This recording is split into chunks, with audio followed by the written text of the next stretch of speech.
Välkomna till Kungliga Vetenskapsakademin och den här presskonferensen då vi ska presentera årets Nobelpris i kemi. Welcome to the Royal Swedish Academy of Sciences and this press conference when we will announce this year's Nobel Prize in Chemistry. We will keep to our tradition and start in Swedish and then continue the presentation in English. And you are of course welcome to ask questions later on in either of these languages. Jag heter Hans Ellegren och är ständig sekreterare här vid Kungliga Vetenskapsakademin. Till höger om mig sitter professor Johan Åqvist som är ordförande i Nobelkommittén för kemi. Och till vänster om mig sitter professor Olof Ramström, också ledamot av Nobelkommittén för kemi och sakkunnig inom ämnet. My name is Hans Ellegren. I'm the Secretary General of the Royal Swedish Academy of Sciences. And to my right is Professor Johan Åqvist, Chair of the Nobel Committee for Chemistry. And to my left, Professor Olof Ramström, member of the Nobel Committee in Chemistry and one of the experts in the field. Årets pris handlar om ett funktionellt sätt att bygga molekyler. This year's prize is about an ingenious tool for building molecules.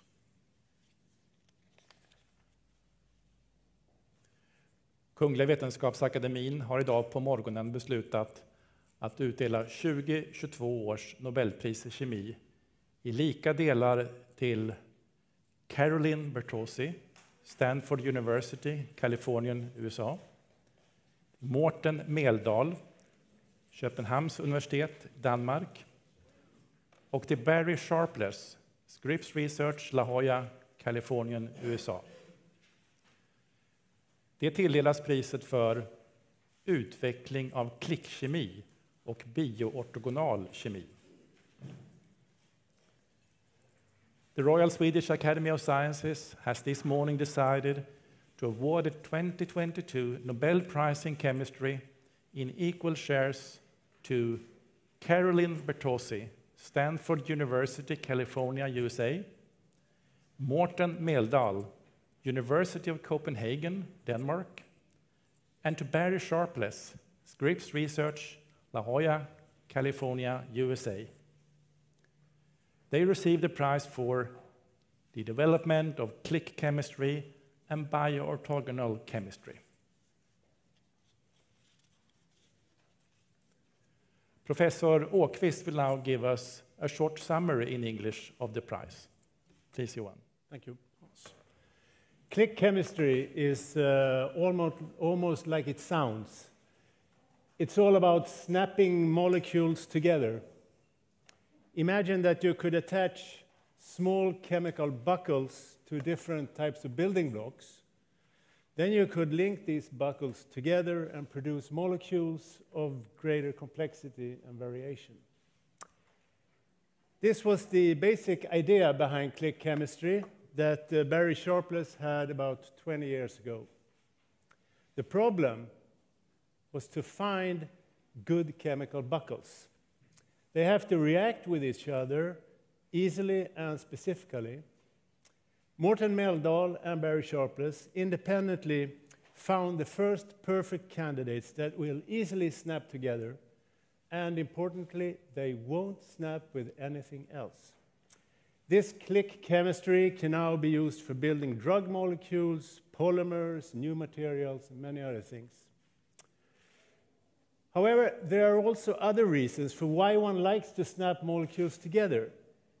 Imagine that you could attach a shining molecule to biomolecules in a living cell.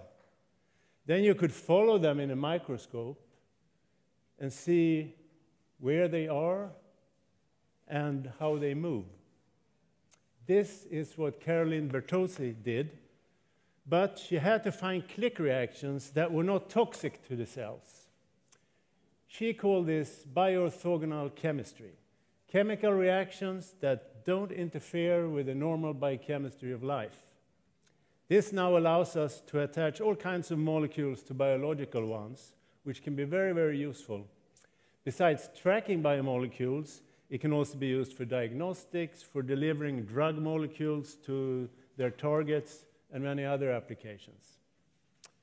So this year's laureates founded the fields of click chemistry and bioorthogonal chemistry. It has led to a revolution in how chemists think about linking molecules together and how to do it in living cells. Thank you. And I'll leave the word to Professor Olof Ramström, who will give a more detailed presentation of the prize. Please, Olof.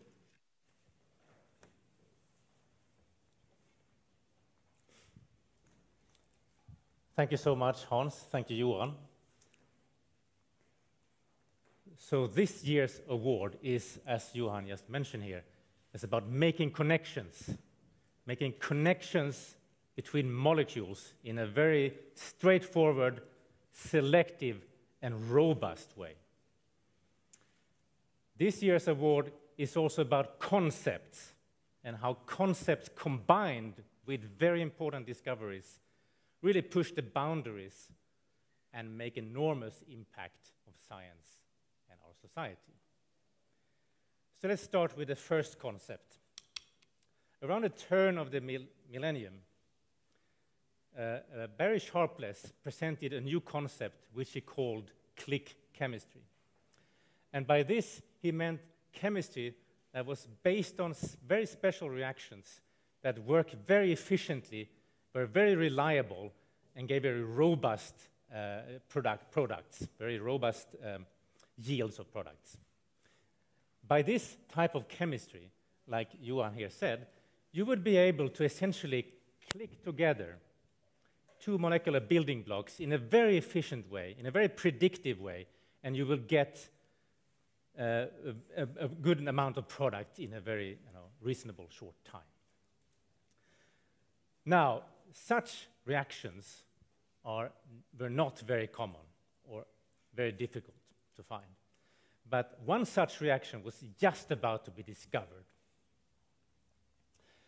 And very shortly after this click chemistry concept was introduced, Morten Meldal and his group in Denmark, and very shortly after, Barry Sharpless and his co-workers in the US, they found one such reaction that is really remarkable.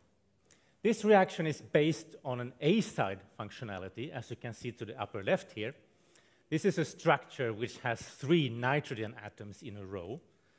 And the opposite candidate here, the opposite reactant, as we call it, is an alkyne, as you can see to the right. And this alkyne is a kind of structure where you have 2 carbon atoms that have 3 bonds between them, a triple bonded carbon. Now, these 2 reagents, these 2 building blocks, they are not terribly reactive by themselves.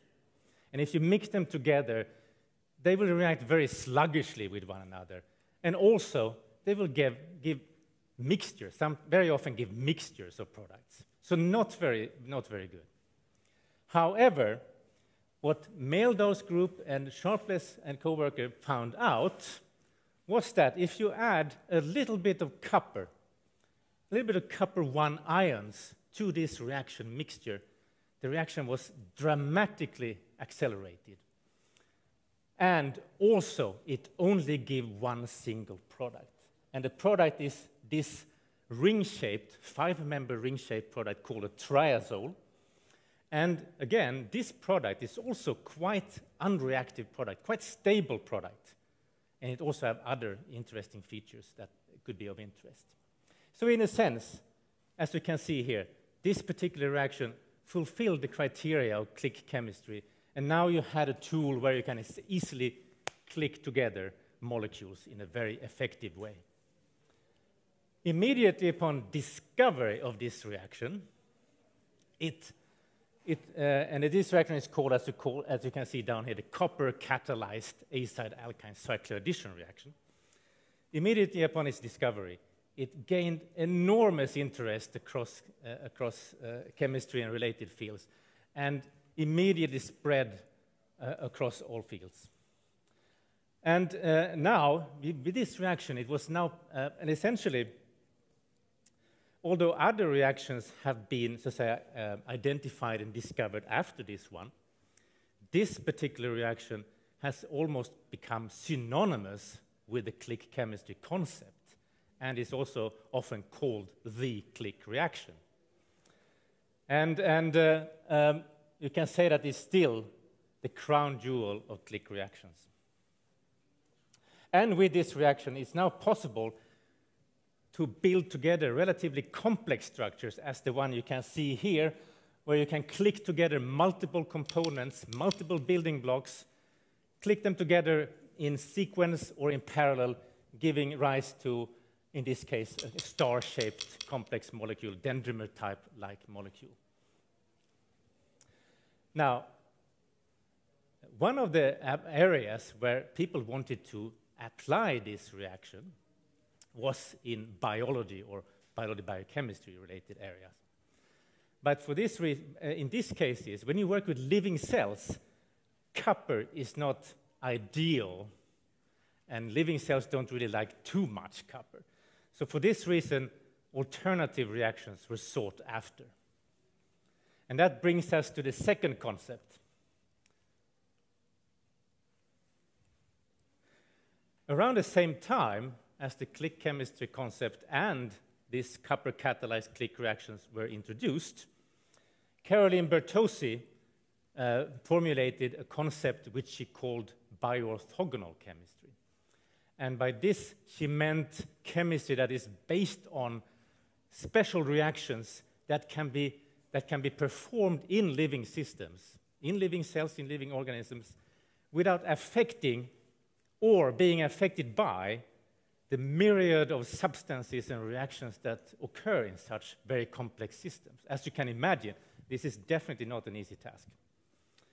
So during the 1990s, Carolyn Bertozzi had been trying to work out the chemistry and biology of complex carbohydrate structures, complex sugar structures that are called glycans, and they are often located at the surface of cells, as you can see in this picture.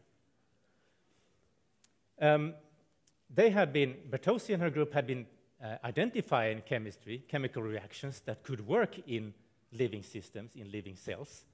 For example, they had identified a way to introduce the A-side functionality in living cells and living systems. And they could do so by a type of metabolic engineering approach, where you have a sugar structure, a carbohydrate structure, which is then functionalized with an A-side moiety. And when you grow cells in the presence of this structure, this can be taken up by the cells. It can go through and be processed by the cell machinery, and finally become incorporated in the glycans that you find at the cell surface, as you can see here. Now, once this fantastic copper-catalyzed click reaction had been discovered, shortly after, Bertozzi could also identify a metal-free alternative. And you can see the alternative here. And this alternative was based on a so-called strained alkyne, as you can see. This is an 8-membered octagonal alkyne, where the alkyne's moiety is actually twisted in a sense that it becomes much more reactive. And this alkyne structure, you can then, of course, functionalize any way you want. In this case, for example, with a molecule that can emit green light. And if you then add this strained alkyne to the cells where you have this A-side functionality, these two components can click together very efficiently, and now you have labeled the glycans at the surface of the cell, and you can study where they are under the microscope. And that's exactly what you can see on the next slide here. Here you see a number of cells, and the blue part here is the cell nuclei that have been labeled blue. And you can see the green, shining green surface of the cells where you actually have those glycan structures. So these two concepts and the reactions that have been, so to say, discovered, they have really had an enormous impact on science. And there are many, many widely applied across all disciplines of chemistry and related sciences, neighboring sciences. Click chemistry, if you take click chemistry, has been applied almost everywhere you need to very quickly connect two building blocks. For example, just to give you a few examples, it's been applied to pharmaceutical development, it's been applied to conjugation of various biomolecules, such as, for example, in DNA sequencing. It's also been applied, very much applied in material sciences, where people have been building very advanced and functional materials using these methods. When it comes to the bioorthogonal reactions, these have been heavily used to explore how biomolecules, the fates and the roles of the biomolecules in cells and in organisms. They have been used to study disease and deciphering disease processes, and of course that can then lead to the development of new drugs. And in a little movie you can see here to the bottom left here, we have one such example where you can see a bacterial cell. You can see the cell envelope is marked in green, and inside this bacterial cell, one of the proteins has been labeled using this kind of chemistry, and now you can follow it in real time inside the cell. So clearly, these very important accomplishments and these really fantastic discoveries from our three laureates have really made an enormous impact on chemistry and on science in general, and for that, it's really been to the greatest benefit of humankind. So, thank you.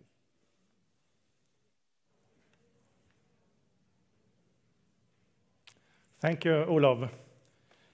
Det sa bara klick, as the Swedish quote often is said. Now we shall see if we have one of the laureates with us. Professor Carolyn Bertozzi, are you there? Yes, I'm here. Congratulations for receiving the Nobel Prize in Chemistry. Thank you so much, all of you. I'm absolutely stunned. I'm sitting here, I can hardly breathe. I understand. It's the middle of the night for you.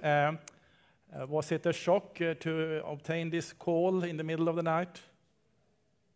Yes, that's an understatement. I'm still not entirely positive that it's real, but it's getting realer by the minute. Yeah, it will probably be a long night for you today, I guess.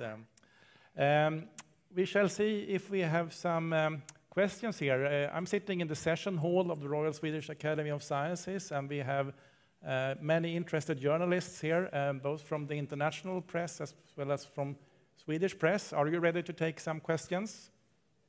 Absolutely. Hello, everyone. Okay.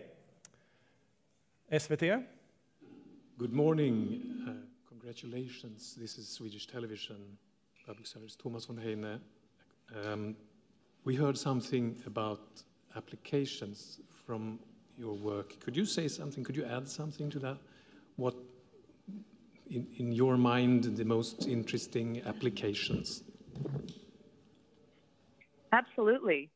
You know, to my mind, the two types of applications that I think are really making a lot of impact are, first of all, the use of bioorthogonal chemistry as a biological discovery tool to discover new kinds of biomolecules that we didn't even know existed because we have a new way to look at them. And then the other important area of impact is in medicine, and in particular for drug delivery, which is doing chemistry inside human patients to make sure that drugs go to the right place and stay away from the wrong place. Okay, I think first we had a question here somewhere. Congratulations, I'm Anneli Megner-Arn, Swedish TV4. I wonder if your click technique was involved when we were developing the antibody test of COVID-19? That's a great question. You know, we did some research in my lab around not so much diagnostic tests, but development of potential therapeutics to treat acute COVID-19. And we did use click chemistry and bioorthogonal chemistry in putting together some drug prototypes. Okay, a question in the back there. David Keaton from the Associated Press. First of all, when we look at click chemistry today in 2022, what are the areas of new developments that you're the most excited about, the new discoveries? And if you could maybe explain in layman's terms what this really means to chemistry. Thank you for a great question. I think the field of bioorthogonal and click chemistry is still, I think, in its early phases. You know, we have a handful of incredible reactions like the ones that Professors Sharpless and Meldal developed. But it's really just a handful. And I think there's probably many new reactions to be discovered and invented. So that's an important frontier, is inventing new chemistry.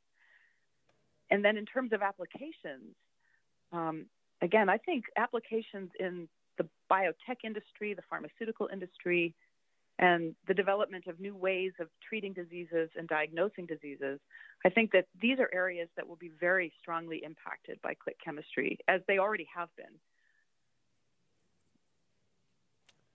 Okay, question here, please. Congratulations, Professor. Click chemistry is a very effective and useful method for building molecules. So my question is it easy to scale up the reaction? Yes. In fact, I think that's one of the most elegant features of click chemistry reactions, is the fact that they're so simple and they're so highly selective that the yields tend to be very high with very little impurities, and that makes them very nicely scalable. And in fact, click chemistry reactions are already being performed at manufacturing scales in the pharmaceutical industry. Okay, we have time for more questions.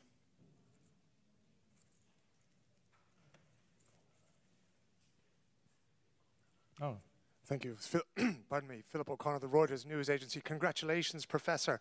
I'd like to ask you, was there a specific question that you were seeking an answer to when you set off down this path? And did you find the answer, or did you get answers to different questions in your research? This is a great question, and the answer is yes and yes. And just to give you a little bit more detail, what set us down the path of developing bioorthogonal chemistry was an interest in being able to visualize molecules on cells that no one had been able to see before. And those molecules for us were the glycans. And once we figured out how to visualize the glycans using those chemistries, we learned all kinds of interesting things about the functions of glycans that coat the surfaces of cells. And what we learned led to the development of a new idea for cancer immune therapy, and at the same time also led to the discovery of a new kind of biomolecule called glycoRNA that had never been seen before. Does that answer your question? Okay, one more question here. Again from Associated Press. Obviously, this prize comes with an incredible notoriety and also a prize money. What do you think this notoriety will bring and this prestige will bring to this area of science, to yourself, and then obviously, what are you hoping to do with this, the prize money that comes with this? I can answer your questions in reverse order. I haven't had enough time to think about the prize money, so I don't know yet. But then to your earlier questions, you know, I think that the attention that a prize like the Nobel Prize brings can be incredibly energizing for a scientific field. And I've been very fortunate to work at the interface of chemistry and biology. It's such a rich interface with so much great technology development and fundamental basic science discoveries. And so to the extent that the prize casts a light on chemical biology, I think that's a wonderful thing. I think the other incredible benefit is that it's an opportunity for me to recognize all the work that so many trainees from my lab have done over the last 25 years. And I've been very blessed with an incredible team of graduate students and postdoctoral fellows and undergraduates and staff. And it's an opportunity for me to reflect on how fortunate I have been and to share in the celebration with them. This seems to be the last question from the press for you, Professor Bertozzi. Thank you, and once again, our warmest congratulations for receiving the 2022 Nobel Prize in Chemistry. We look forward to see you here then in Stockholm in December then. Myself as well, and thank you so much. Goodbye, goodbye. Let's move on to see if there are some questions here to the committee about the research or the prize. We have one more here directly. Yes, a question about the comparison between last year's prize and this year's prize. Both dealt with new ways of building molecules. Is that correct? Could we say that there are bridges between these two prizes, or is that not the case? Would you like to? Well, they are separate areas, of course, but you're perfectly right in that it has this ingredient of different new ways of building molecules. Although last year's prize was maybe more a pure organic chemistry prize, as you have heard, this year's prize spans very big application areas in chemistry. So, but it's about building molecules and attaching molecules to each other.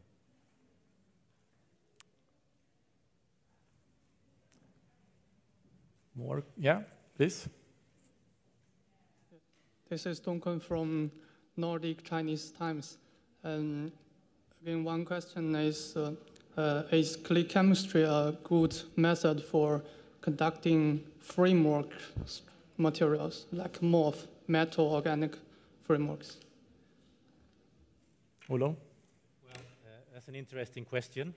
And actually, I think it has been applied to that particular field as well. So you can introduce either the acide or the alkyne group, if you use that reaction, in this these organic frameworks that you're referring to. And then you can just click on the other reactant, and then you have a way to functionalize these frameworks very easily and straightforwardly. So yes, it has been used like that.